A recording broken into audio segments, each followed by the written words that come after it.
It's common knowledge that if you want a reliable, fast connection on any device, you're going to have to hardwire it. This is important for game consoles because you want to have the fastest connection possible to give yourself an edge over the other players online. But do you really, though?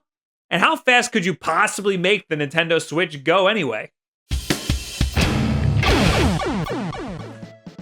Let's squash some misconceptions first. You don't need that fast of a connection in order to play games online. A reliable connection, sure. You don't want to be blipping in and out of existence when you're in the middle of a match. It's easy to assume that when you're playing a game online, there's a lot of data being transferred back and forth over and over again because there's a lot of shit going on screen, but that isn't really the case. The game isn't uploading and downloading all these game assets, it's only transferring very small bits of information, like, for example, your X, Y, and Z coordinates on the map, whether you're in a standing or crouching position, what gun you have, stuff like that.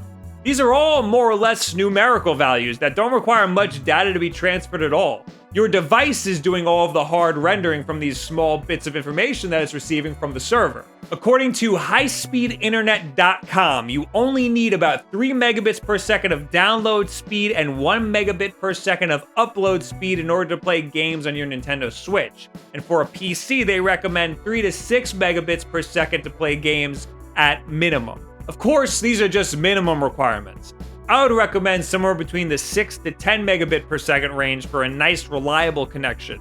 That way you have some leeway in case there's some performance dips. Understandably, a lot of you probably just want the fastest connection possible to give you an edge over the other players. I could see internet speed giving you a slight edge, but there's a lot of other factors at play here, like server speed, the ping of other players. There's a lot that could bottleneck you.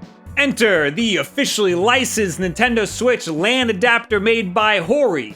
Guaranteed to get you speeds of up to... Where are the speeds? What was it, USB 3.0? 2.0 or 3? You see, the Switch still does not support USB 3.0, but the dock does. It has been well over a year. We're up to firmware version number 5 now, and for some reason, the Switch still does not have USB 3.0 unlocked yet. So this really isn't Hori's fault. They probably don't say what USB version it is because if they were to say that it was USB 3.0, it would be a little bit misleading. It actually doesn't work on a MacBook at all, so I have no idea what speeds it could potentially hit. There are other adapters that claim that they're USB 3.0, like this cool Bionic one that fits conveniently inside the dock's door. They're technically right. It is USB 3.0. It just won't work as a USB 3.0 device at this time. USB 3.0 has potential to hit data speeds of up to 4.8 gigabits per second, not megabits. And USB 2.0 has the potential to hit speeds of up to 480 megabits per second. These are the numbers that I see all over the internet on this topic, but these are only the potential data speeds of the USB controller. So if you have a USB 2.0 hard drive and you click and drag some files, it might use close to that 480 megabit per second cap. From what I've gathered on the topic, and correct me if I'm wrong, which I'm sure you'll be more than happy to do in the comments, USB 2.0 needs to be pulled by the computer in order to work. So the computer needs to go, hey dude, what do you got for me? And the USB 2.0 device will go, dude, where the f have you been? There's been so much data. USB 3.0 can send interrupts to the computer at its own rate, so it could constantly send data as it comes in. Of course, this all happens at what is essentially the speed of light, but it does make a significant difference in performance. What this all amounts to is that your Wi-Fi could be faster than your USB 2.0 Ethernet connection. Your Nintendo Switch can support up to an 802.11 AC wireless band, which can reach speeds of up to 1 gigabit per second, which is incredibly unlikely, but those are the specs.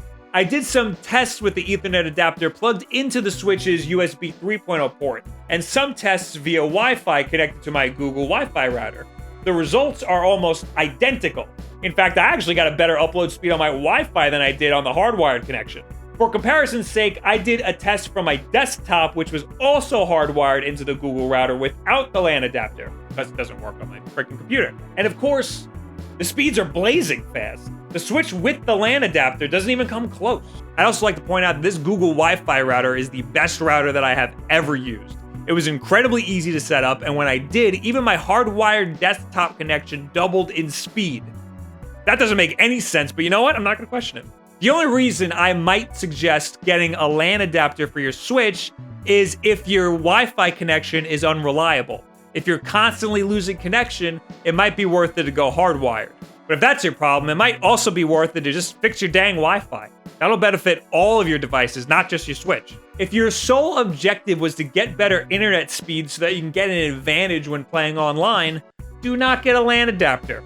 If you have decent Wi-Fi, it probably won't make things that much better, if at all. The officially licensed Nintendo LAN adapter is on Amazon for $26, but it retails for $50. It's definitely not worth that much.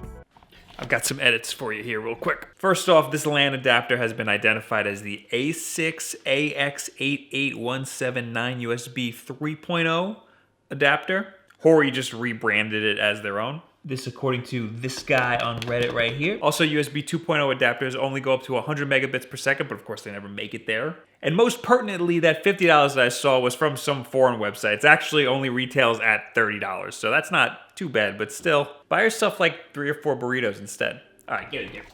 There are other tricks that you can do to get your network speeds up. Set your connection manually and change your MTU to 1500.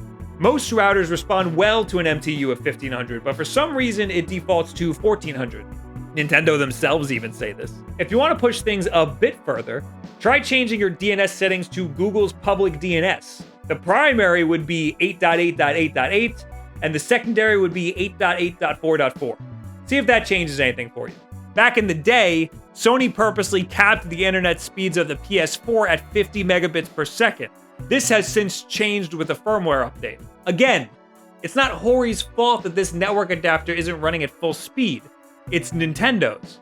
We as consumers just have to kind of sit here and wait for a firmware update to bring the Switch up to USB 3.0 so that we can get some decent internet speeds on our console. Until then, only get this adapter if your Wi-Fi connection is unstable.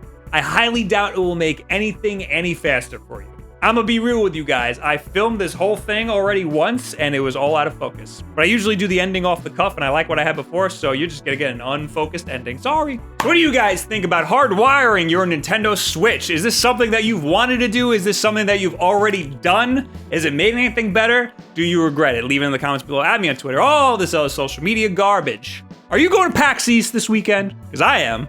And if you see me, say hi, of course. I'm the tall, incredibly pale, hairy guy walking around. You can't miss me. But also come to the Screenwave booth on Saturday at 3 p.m. where I will be doing a meet and greet and, you know, we'll be hanging out and just, you know, whatever you do at meet and greets. I don't know. Please come. I want to look cool in front of all my friends while I'm there. AJ will be there, please. And on Sunday at 11 a.m., I will be at the Twitch stage talking with Greg Miller and Joey Noel of Kind of Funny. I love them. And through some weird circumstance, I convinced Twitch to let me on their stage and the Kind of Funny people to join me on that stage. So that's gonna be an amazing time for me. Hopefully for you too. Anyway, here's our schedule. There won't be a Sunday stream while I'm at PAX, but you know, this is our normal schedule. This week on Twitch, I'm gonna be practicing Sonic Adventure 2 Battle because I want to play in the tournament at PAX. Hopefully I'll make it. And of course, the most important things that you can do is subscribe and share this video with a friend that you play Nintendo Switch games online with because he probably was thinking at some point about getting a LAN adapter or something. Thank you guys very much. You have yourselves a very good week. Maybe I'll see you this weekend. I love you!